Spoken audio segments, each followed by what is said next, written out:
নমস্কাৰ ছাত্ৰ-ছাত্ৰীসকল ই কক্ষালৈ তোমালোকক স্বাগতম জনাইছো মই তোমালোকৰ পৰিণীতা মেম আজি মই তোমালোকৰ সমাজ বিজ্ঞানৰ ইতিহাস খণ্ডৰ অন্তৰ্গত 13 নম্বৰ পাঠটি প্ৰাগৈতিহাসিক অসম এই পাঠটিৰ 3 নম্বৰ অংশটোৰ বিষয়ে আলোচনা কৰিম এতিয়া চাওআহাচোন আজি আমি কি শিকিম আজি আমি শিকিম শালস্তম্ভ বংশ আৰু পাল বংশৰ ৰাজত্বৰ বিষয়ে লগতে এই দুই বংশই ৰাজত্ব কৰা সময়ত তেওঁলোকৰ ৰাজধানী কি আছিল তেওঁলোকৰ ৰজা কোন আছিল স্থাপত্যকৃতি কি আছিল এই বিষয়েও আজি আমি আলোচনা কৰিম এতিয়া চাওআহাচোন শালস্তম্ভ বংশ কামৰূপত বৰ্মন বংশৰ পাছত শালস্তম্ভ বংশৰ ৰজাই ৰাজত্ব কৰে অৰ্থাৎ বৰ্মন বংশ আহিল বৰ্মন বংশৰ পৰৱৰ্তী সময়ত কোনে ৰাজত্ব কৰিছিল শালস্তম্ভ বংশই অৰ্থাৎ বৰ্মন বংশৰ পিছতে ৰাজত্ব কৰা বংশটো হ'ল শালস্তম্ভ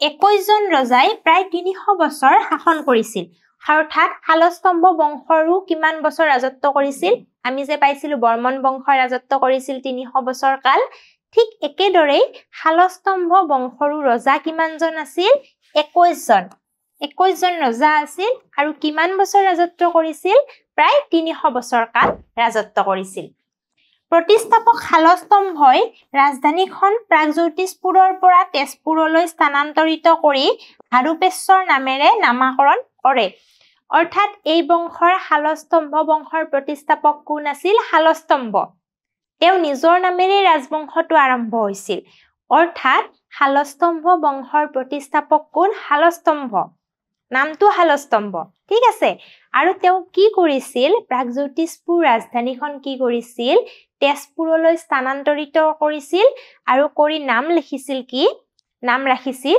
হাৰুপেশ্বৰ অৰ্থাৎ ৰাজধানী তেওঁ কি কৰিছিল স্থানান্তৰিত কৰিছিল আৰু কৰি তেওঁ নাম ৰাখিছিল হাৰুপেশ্বৰ এটো মনত ৰাখিবা দেই মানে শালস্তম্ভ সকলৰ দিনত যদি খুদে যে শালস্তম্ভ সকলৰ দিনত ৰাজধানীখন কোলে স্থানান্তৰিত কৰা হৈছিল আৰু কি নাম দিয়া হৈছিল তেতিয়া ক'ব লাগিব যে ৰাজধানী স্থানান্তৰিত হৈছিল তেজপুৰলৈ আৰু নাম ৰাখিছিল কি এটো হাৰুপেশ্বৰ মনত থাকিব ৰাজধানীখনৰ নাম কি ৰাখিছিল হাৰুপেশ্বৰ আৰু কোলে স্থানান্তৰিত কৰিছিল তেজপুৰলৈ ঠিক আছে তাৰ পিছত চোৱা শালস্তম্ভ সকলে কামৰূপত ৰাজত্ব কৰি থকা সময়ত ইৎসিং নামৰ এজন চীনা পৰিব্ৰাজক ভাৰতলৈ আহিছিল আমি পাইছিলো যে বৰ্মন বংশই যেতিয়া ৰাজত্ব কৰি আছিল কুমাৰ ভাস্কৰ বৰ্মন তেতিয়া কোন আহিছিল হিউৱেন সিং তাৰ পিছত কোন আহে ইৎসিং এটো মনত ৰাখিবা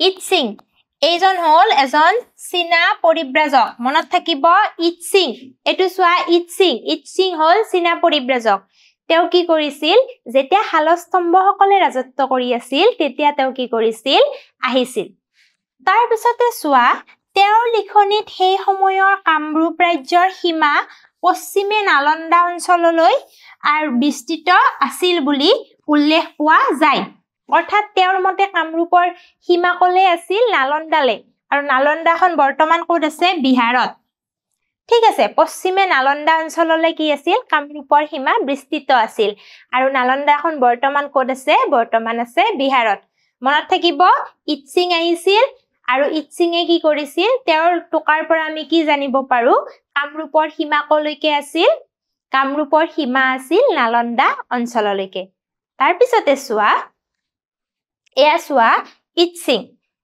এই ফটোখন দেখিছা এইখন হল ইৎসিঙৰ ফটো এও কি হল এও কোন চীনা পৰিব্ৰাজক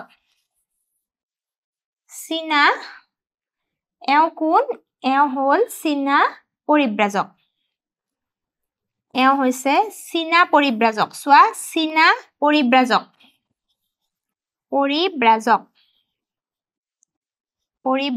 চীনা পৰিব্ৰাজক এও হল ইৎসিং আৰু এও হল কোন এও হৈছে চীনা পৰিব্ৰাজক অৰ্থাৎ কি কৰিছিল এও শালস্তম্ভ সকলৰ শাসনৰ কালত এও কি কৰিছিল ভাৰতলৈ আহিছিল তাৰ পিছতে চোৱা এই সময়ছোৱাত কামৰূপ এখন শক্তিশালী ৰাজ্যত পৰিণত হয় অৰ্থাৎ শালস্তম্ভ সকলে যেতিয়া ৰাজত্ব কৰি আছিল কামৰূপ কি হৈছিল শক্তিশালী ৰাজ্যত পৰিণত হৈছিল ৰজাসকলে পণ্ডিতসকলক সন্মান কৰিছিল আৰু শৈৱ ধৰ্মৰ সমান্তৰালভাৱে তান্ত্ৰিক ধৰ্মকো সমৰ্থন কৰিছিল।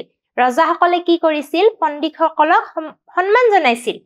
ৰজাসকলে পণ্ডিতসকলক সন্মান জনাইছিল আৰু শৈৱ ধৰ্ম চলি আছিল। তাৰ সমান্তৰালভাৱে কি হৈছিল? তান্ত্ৰিক ধৰ্মকো কি কৰা হৈছিল? সমৰ্থন কৰিছিল।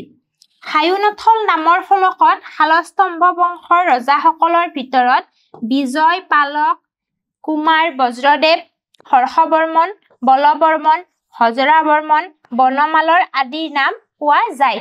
অৰ্থাৎ এখন আছিল হায়ুনথল তামৰ ফলক। হায়ুনথল নামৰ এখন তামৰ ফলক আছিল।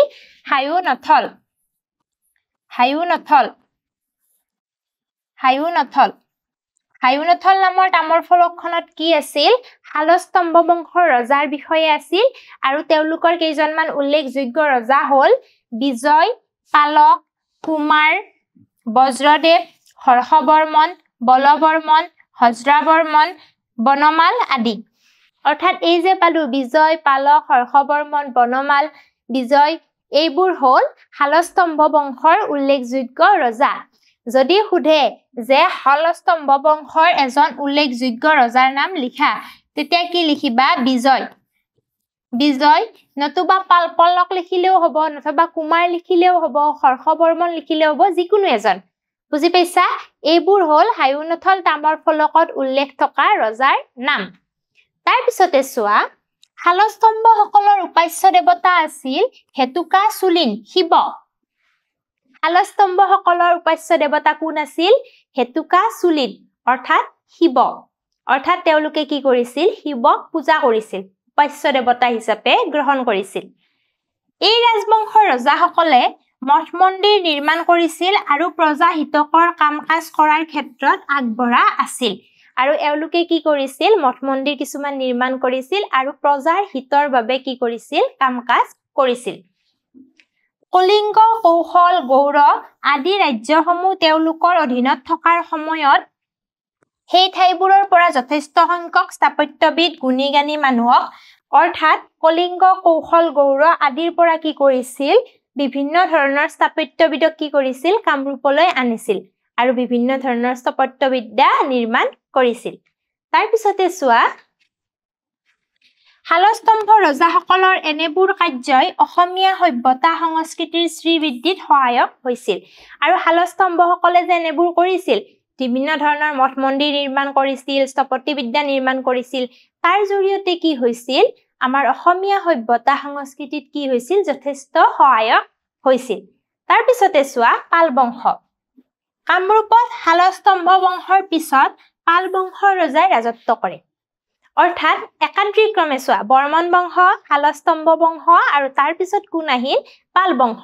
পাল বংশৰ ৰজাই কি কৰে? কামৰূপত শালস্তম্ভৰ পিছত ৰাজত্ব কৰে। ব্ৰহ্মপাল আছিল এই ৰাজবংশৰ প্ৰতিষ্ঠাপক। দুৰ্জয়নগৰ বৰ্তমান উত্তৰ গুৱাহাটী আছিল ৰাজধানী। পাল বংশৰ প্ৰতিষ্ঠাপক ৰজা কোন আছিল? ব্ৰহ্মপাল। আৰু তেওঁলোকৰ ৰাজধানী কি আছিল? দুৰ্জয়নগৰ, অৰ্থাৎ বৰ্তমানৰ উত্তৰ গুৱাহাটী। ৰত্নপালৰ অধীনত কামৰূপৰ পশ্চিম সীমা উত্তৰ বংগলৈ বিস্তৃত হৈছিল। ব্ৰহ্মপালৰ পিছত কোন আহিল? ৰত্নপাল আহিল আৰু তেতিয়া কি হ'ল? কামৰূপৰ সীমা উত্তৰ বংগলৈ কি হ'ল? বিস্তৃত হ'ল। তাৰ পিছত চোৱা, পাল বংশৰ উল্লেখযোগ্য ৰজা হ'ল ৰত্নপাল, ইন্দ্ৰপাল, গোপাল, হৰ্ষপাল, ধৰ্মপাল আদি। ৰত্নপাল, ইন্দ্ৰপাল, গোপাল, হৰ্ষপাল, ধৰ্মপাল আদি কি হ'ল? পাল বংশৰ উল্লেখযোগ্য ৰজা। মনত থাকিব যদি সোধে যে পাল বংশৰ দুজন উল্লেখযোগ্য ৰজাৰ নাম লিখা, কি লিখিবা? ব্ৰহ্মপাল, ৰত্নপাল, ধৰ্মপাল, গোপাল এইবিলাক। ঠিক আছে, ব্ৰহ্মপাল কি? প্ৰতিষ্ঠাপক, মনত ৰাখিবা দেই। তাৰ পিছতে চোৱা, পাল বংশই হিন্দু ধৰ্ম অনুসৰণ কৰিছিল আৰু পাল বংশই কি ধৰ্ম লৈছিল? হিন্দু ধৰ্ম। অৰ্থাৎ তেওঁলোক কি আছিল? হিন্দু ধৰ্মৰ অনুগামী আছিল। তাৰ পিছত চোৱা, কামৰূপ গ্ৰাম্যৰ বাইহাটা চাৰিআলিৰ সমীপৰ মদন কামদেৱ মন্দিৰ এই বংশৰে উল্লেখযোগ্য স্থাপত্য ক্ষেত্ৰ। অৰ্থাৎ কামৰূপ, বৰ্তমানৰ কামৰূপ গ্ৰাম্য জিলাত এটা কি আছে? মন্দিৰ আছে, মদন কামদেৱ মন্দিৰ, বাইহাটা চাৰিআলিত। নাম শুনিছা নিশ্চয়।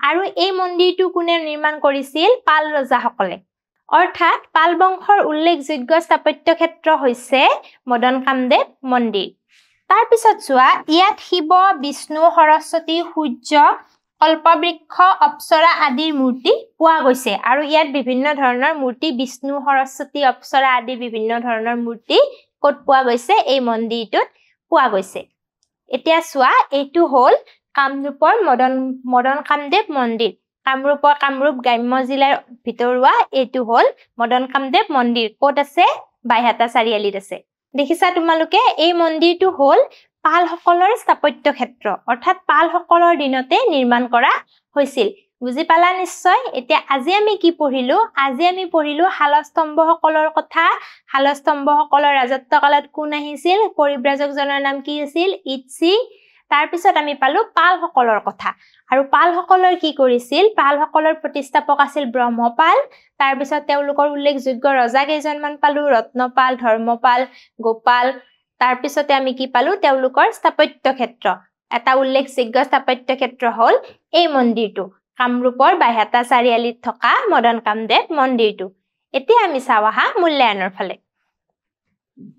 এইটো চোৱা ইটসিং কোন দেশৰ পৰিব্ৰাজক আছিল ভাৰত চীন জাপান কোন দেশৰ আছিল ইটসিং কোন দেশৰ পৰা আহিছিল ইটসিং আছিল চীন দেশৰ আমি পাইছো ইটসিং কি আছিল চীন দেশৰ পৰিব্ৰাজক আছিল ঠিক আছে তাৰ পিছতে চোৱা শালস্তম্ভসকলৰ উপাস্য দেৱতা আছিল কি আছিল নাম উপাস্য দেৱতাৰ হেতুকা চুলিন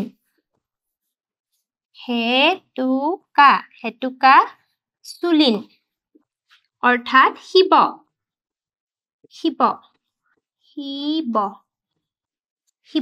শালস্তম্ভসকলৰ উপাস্য দেৱতা কোন আছিল হেতুকা চুলিন শিৱ ঠিক আছে তাৰ পিছতে চোৱা প্ৰতিষ্ঠাপক শালস্তম্ভৰ ৰাজধানীখন প্ৰাগজ্যোতিষপুৰৰ পৰা তেজপুৰলৈ স্থানান্তৰিত কৰি হাৰুপেশ্বৰ নামেৰে নামাকৰণ কৰে অৰ্থাৎ শালস্তম্ভই কি কৰিছিল ৰাজধানীখন প্ৰাগজ্যোতিষপুৰৰ পৰা তেজপুৰলৈ স্থানান্তৰিত কৰি হাৰুপেশ্বৰ নামেৰে নামাকৰণ কৰিছিল এটো শুদ্ধ নে অশুদ্ধ কি হ'ব ৰাজধানী স্থানান্তৰিত কৰি তেওঁ হাৰুপেশ্বৰ নাম ৰাখিছিল নে ৰাখিছিল শুদ্ধ সেই কাৰণে এটো হ'ব শুদ্ধ বুজি পালা নিশ্চয় বুজি পাইছা নিশ্চয় আজি আমি এইখিনি আলোচনা কৰিলো পৰৱৰ্তী শ্ৰেণীত আমি পৰৱৰ্তী অংশৰ বিষয়ে আলোচনা কৰিম ধন্যবাদ